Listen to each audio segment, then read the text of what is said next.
dos versículos hoy, Primera de Pedro 1, versículos 6 al 7. We'll be in 1 Peter 1, 6 to 7. And if you like writing down titles, today is about eternal joy and temporary grief. El título que tenemos ahí es Gozo Eterno y Aflicción Temporal.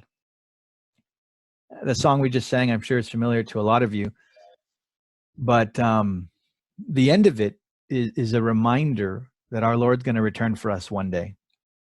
Acabamos de cantar un canto que tal vez uno de ustedes ya conocen, y es un recordatorio de que Cristo va a cumplir sus promesas, nos va a llevar a estar con Él un día, pero hasta que ese día venga, aquí estamos en un mundo lleno de problemas. The life of a Christian is full of joy. There are many joys in life, but also filled with sadnesses and griefs. But that's exactly what you see in 1 Peter 1, verse 6. Pedro entendía ese aspecto de la vida humana. Estamos en una vida donde hay gozo, pero también hay tristeza, hay aflicción. Y eso es lo que él escribe en capítulo 1, versículo 6, Primera de Pedro 1, 6. Él dice ahí, en lo cual ustedes se regocijan grandemente, aunque ahora, por un poco de tiempo, si es necesario, sean afligidos con diversas pruebas. English there says, in this you rejoice, though now for a little while, if necessary, you have been grieved by various trials. So right there in verse 6, you find both emotions. There is joy and there is grief. We rejoice and we grieve. Where does the joy come from? Queremos entender un poco más del gozo. ¿De dónde viene el gozo? Para entender de qué tipo de gozo está hablando Pedro, tenemos que regresar a ver los versículos anteriores. Y cuando miramos versículos 4 y 5, miramos que está hablando de una doble protección que tenemos en Dios. Nuestra herencia está protegida y nosotros también, nosotros mismos estamos protegidos. Verse 5 says, we are protected for a salvation ready to be revealed in the last time. So the joy that Peter's talking about is the joy of salvation. Pedro está hablando de el gozo de la salvación. Es un gozo que viene desde una confianza de que estaremos siempre con el Señor y estaremos libres de los dolores de esta vida. Ese es nuestro futuro, pero causa un gozo presente. It's a future joy that causes a present joy. And it's interesting to know that the word Peter uses there for rejoicing or for joy is not the normal word that's used in the Bible for joy or rejoicing.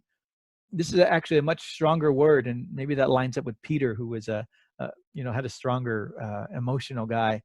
La palabra que Pedro usa aquí se conecta con la idea de saltar. Entonces, una palabra bien vívida. Es una emoción bien fuerte, un gozo fuerte. Este es el gozo de la salvación.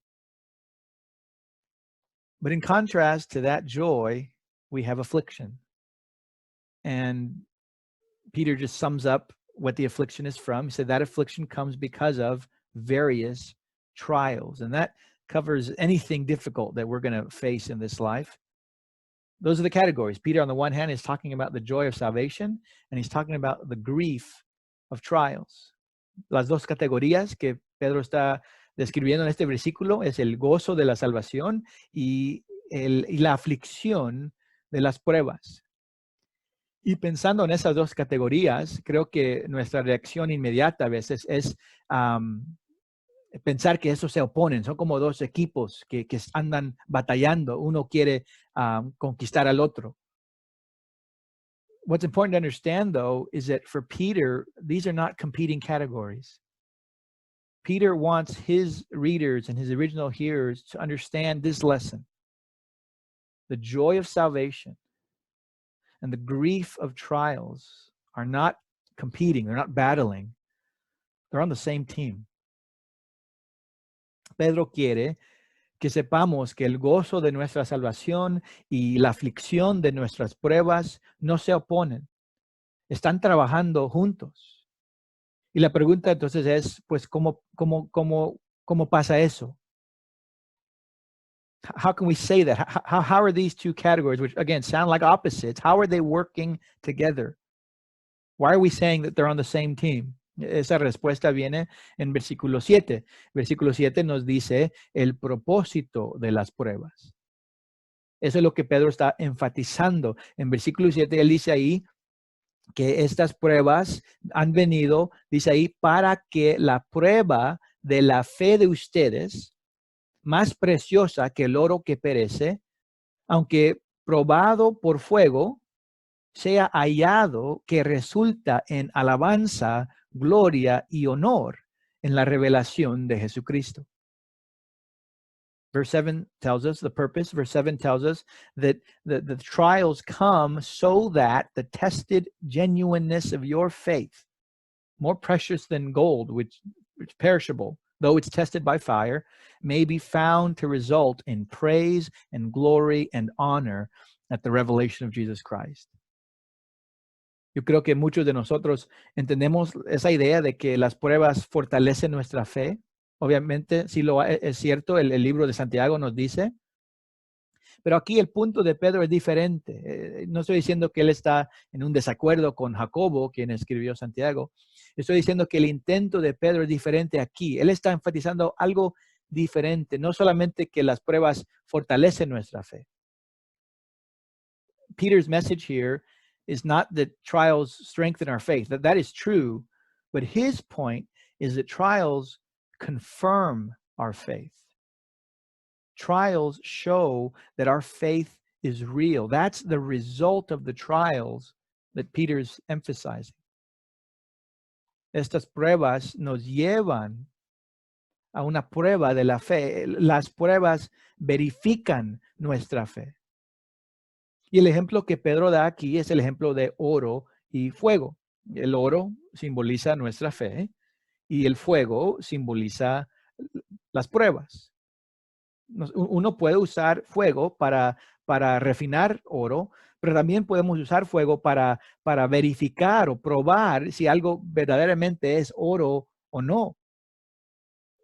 Fire can be used to confirm if something really is gold. Fake gold or other metals might scorch and they get darker with fire, with heat. But genuine gold doesn't. Genuine gold comes out even brighter. Eso es lo que pasa con nuestras pruebas y con nuestra fe. Entendemos que las pruebas exponen las debilidades de nuestra fe, pero también exponen el hecho de que la fe está ahí. Nosotros ni pudiéramos tener debilidades en nuestra fe si no tuviéramos una fe ahí en el primer lugar. When you're going through trials, or if you've already come through a trial, you should feel encouraged that your faith is still there. The trial isn't easy, but at the end of it, your faith is still there. Fake faith disappears. True faith remains. La fe falsa abandona sus convicciones. Pero la fe genuina, aunque con todas las batallas y los desafíos, la fe genuina permanece. I remember when I was in seminary and there was a man who had passed through some very difficult things in his life, and he had made some very serious errors in his life. And so he signed up to go see a counselor. He signed up to visit the counseling ministry of the church. And he was going to those meetings. And on one of those meetings, John MacArthur, so the pastor of the church, he walks into the office and in front of that man opens his folder and begins to leaf through it. And he's seeing the notes about this man's life. He could read everything he was going through. He could read the serious sins that he had committed. And the man told me, I'll never forget what he told me that day. He finished reading the notes and he looked at me and he said, you know what? If it was possible, you would have lost your salvation already. El pastor le dijo, si fuera posible, ya hubieras perdido su fe. Ese pastor estaba reconociendo que el hombre había cometido errores serios, pero al mismo tiempo estaba reconociendo que Dios estaba sosteniendo la fe de este hombre. Si uno no se quiere comprometer o quedarse comprometido a Cristo, no va a ir a consejería, no va a ir a confesar su pecado, no va a ir a tratar de resolver sus problemas. That man felt like he was being attacked. He just felt the burden of his trials. But at the same time, those trials proved that his faith was genuine. They were confirming his faith. En la Biblia podemos pensar en la diferencia entre Judas y Pedro. Ambos pecaron contra Cristo. Ambos sintieron el dolor de la culpabilidad, pero respondieron en dos maneras bien diferentes. Judas quiso componerlo a su manera. Él mismo se aisló de los discípulos, se aisló de todos y su vida termina en una tragedia. Pero Pedro se queda con los discípulos. Eventualmente Jesús no solamente se manifiesta cuando resucita, sino también después lo restaura. Esa es la diferencia. Having true faith doesn't mean we're perfect. But it does mean we will never abandon Christ completely, even in or through the most difficult sins or difficulties in life. Los lectores de Pedro estaban en un tiempo difícil. Y Pedro quería que sus lectores entendieran que aún en las batallas de esta vida, esas batallas sirven como evidencia de que su fe es real. Las cosas estaban tan malas en el Imperio Romano de que si su fe no sería genuina, ya hubieran abandonado la fe, pero ahí estaban todavía. Él los estaba animando. He's encouraging them. You're still here despite all the difficulties. Maybe you've heard stories of people who, after a difficult time or in a difficult time, leave the faith. They separate themselves from God or Christianity, and they say, you know what? I don't believe that anymore. I'm going to live my own way now. I don't believe God is allowing this to happen. That's very different from a believer who stops and says, Lord, help me. I know you're in this, but I need your help. Nosotros dijimos la semana pasada que cuando alguien abandona la fe, no es que esa persona ha perdido la salvación. Esa persona está demostrando de que nunca eran salvos desde el principio. Los que verdaderamente son salvos perseveran hasta el fin, hasta la recompensa. Por eso dice Pedro en este pasaje que la fe genuina es más preciosa que el oro. El oro va a terminar con este mundo, pero la fe dura para siempre. Y lo que tenemos al final del versículo 7 es Pedro regresando a este tema del gozo de la salvación. Those whom God protects will receive one day an eternal reward, an eternal inheritance is what he called it back in verse 4. And the end of verse 7 is a description of that inheritance. It's a description of that reward. Peter is going back to the theme of the joy of our salvation. The end of verse 7 is the result of a confirmed faith. Dice ahí, la prueba, una fe genuina, resulta en alabanza y gloria y honor en la revelación de Jesucristo. Genuine faith results, he says, in praise and glory and honor at the revelation of Jesus Christ. Usually, when you find those words in the Bible, they're talking about something you do. You praise, you give honor, you glorify God. But in this case, speaking about our inheritance, it's not speaking about something we're going to give. It's going to speak about something that we're going to receive. Cuando Cristo viene, le vamos a adorar. Pero también de otro aspecto, hay un sentido en que nosotros también vamos a recibir alabanza, es lo que dice este versículo. No va a ser la alabanza que Dios merece, hay una alabanza solo para Él, pero recibiremos la alabanza del elogio y de la aprobación. In the Old Testament, God said to Israel, I will honor him who honors me. Our Lord said in the parable, well done. God will say to his servants, well done, good and faithful servants. Enter into the joy of your master. También tenemos las palabras de Jesús, Juan 12. Él dice ahí, si alguno me sirve, me debe seguir. Y donde yo esté, mi siervo estará conmigo. Y si alguno me sirve, el Padre lo honrará. Romanos 2 dice lo mismo. El que ha recibido la circuncisión del corazón recibe alabanza de Dios. Continuing the list of verses, we have 1 Corinthians 4 says the same thing. God one day is going to manifest the intentions of the heart, and then each one will receive, it says, his praise from God. That's an amazing thought. Ese es un pensamiento increíble. Dios es el que nos limpió del pecado. Él nos perfeccionó en gloria, nos perfeccionará. Y luego Él nos va a recompensar por lo que Él ha hecho en nosotros y a través de nosotros. Y piensen qué gozo será escuchar a nuestro Padre Celestial decir, ven, siervo, bien hecho, siervo fiel, ven, entra al gozo que he preparado. Bien hecho, well done, we'll hear from the Father. So no matter what you're going through and how difficult trials are, and he says various trials, physical, financial, relational, spiritual, instead of being moved to despair with the trials that we have, we should rejoice because our faith is still here. And those trials demonstrate that our faith is genuine. And that genuine faith will result in an eternal joy.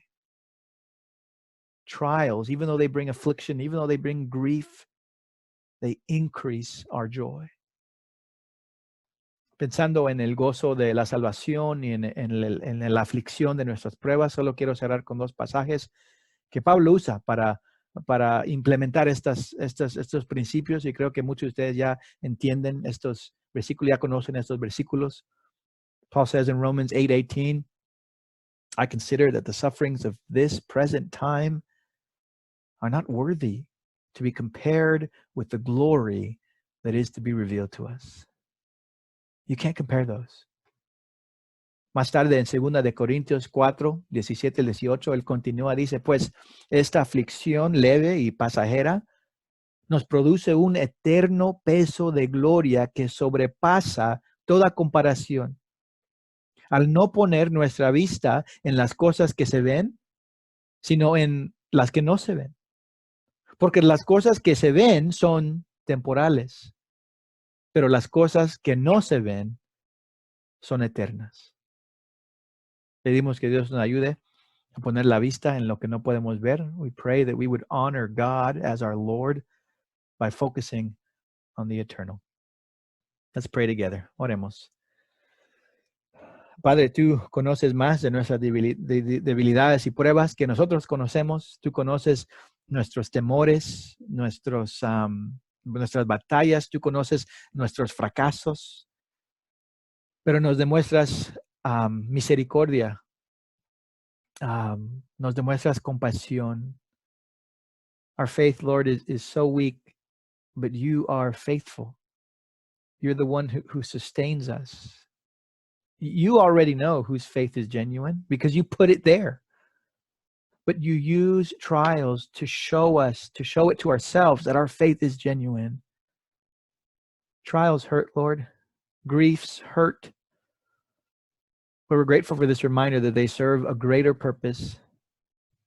Aún aparte de esta situación del COVID-19, mucha gente de nuestra iglesia han pasado por tiempos bien difíciles y unas situaciones dolorosas, pero aquí estamos todavía.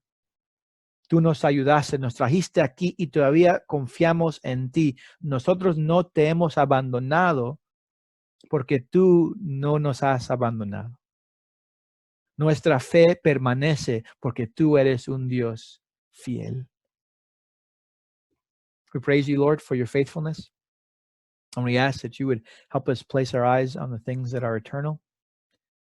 We thank you for the joy of the church. We thank you for the love you show us through the church. And we look forward to the day when we will reunite in joy and in unity. Pedimos que nos cuides, Señor, y siga usándonos para que podamos permanecer, quedarnos fiel a nuestra fe día tras día. Todo te lo pedimos en el nombre de Jesús y para su gloria. Amén.